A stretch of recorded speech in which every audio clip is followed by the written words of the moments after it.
welcome to Vance Channel 7 World News. I'm Valerie. And I'm Asheray. Afghanistan. A guard at Kabul run by a U.S. charity just opened fire on staff, killing meds.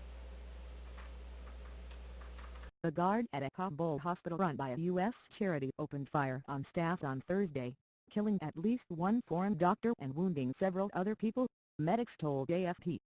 He was a guard. He has shot doctors here. One foreign doctor is dead, said a doctor who was treating the wounded at the Cure International Hospital in the Afghan capital. Cure International is a non-profit organization based in Pennsylvania, operating hospitals in 29 countries. There has been a shooting at the hospital. Initial reports say a hospital guard has opened fire on some doctors, including foreigners. Najib Danish, deputy spokesman at the Interior Ministry, told AFP. There have been some casualties. Last month, Taliban militants attacked a Kabul guest house used by Roots of Peace, the U.S. anti-landmine charity, killing 2 people including a girl. Kabul has been hit by a spate of attacks targeting foreign civilians this year, including the Lebanese restaurant where 21 people died, an attack on a luxury hotel and the daylight shooting of a Swedish radio journalist. Russia and Ukraine. Ukrainians and pro-separatists both claim control in eastern town. Officials in Ukraine said Thursday that they'd regained control of Eastern Port City Hall, but pro-Russian separatists claim that they still control the building in Mariupol. We switch. U.S. response.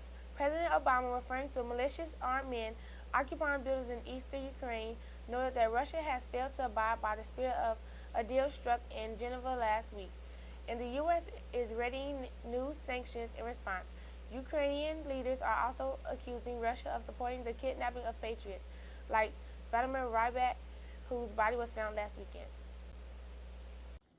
Ukraine may seem far removed from events unfolding in one of the world's most dynamic regions, but it is clearly on the minds of U.S. officials. The commander of the Pacific Fleet has warned of the need to avoid a Crimea-type situation in the Pacific, and a top State Department official told lawmakers earlier this month that sanctions Russia is facing should have a chilling effect on anyone in China who might contemplate using Moscow's actions as a model.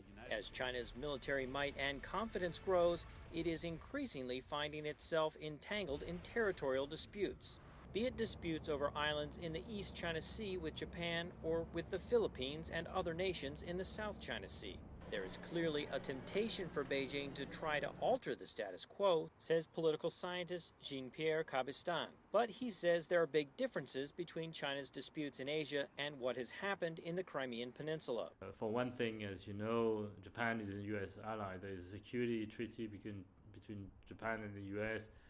which compelled the U.S. to intervene, and China knows it. I think even more so today because the U.S.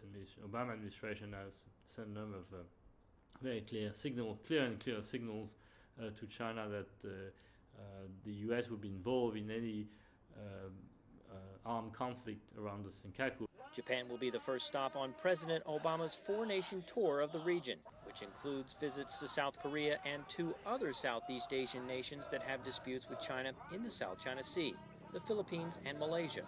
The U.S. says it does not take sides in the disputes, but Washington's efforts to rebalance its presence in the region has raised concerns from China. Beijing will be watching closely to see what Mr. Obama does to reassure his allies in the region, whether he plays the role of peacemaker by promoting regional stability or plays up negative perceptions about China, says political scientist Xie Tao. I would hope that he would do something to assuage China's suspicion, because he's not really here to contain China. Some in China see the U.S. pivot to Asia, as it is called, as an attempt to contain Beijing's rise. They also argue that Washington's actions are emboldening its allies in the region to raise tensions. Bill Ide, VOA News, Beijing. Obama's trip to Asia. Obama confirms disputed islands fall under U.S.-Japanese Defense Pact. Barack Obama has confirmed that Senkaku Islands over there there is a territorial dispute between Japan and China, fall under U.S.-Japanese Defense Pact should there ever come under attack. But the U.S. president, who is touring Asia, emphasized that the U.S. would work to help settle this dispute peacefully. Obama's trip to Asia. Obama also discussed a desired trans-Pacific partnership with Japanese Prime Minister Shinzo Abe. Both nations want to protect key national industries, with Japan hoping to boost exports to the American car market, and the U.S. seeking reduced tariffs on agricultural products. Ferry tragedy. South Korea school reopens after ferry accident. For our special report, our own Genesis Soto.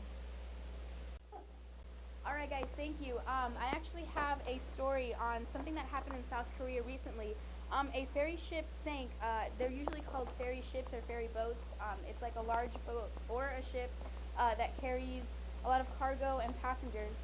There were approximately 300 students from Danwon High School that were taking a field trip and were on this boat. As you can see here, it sank.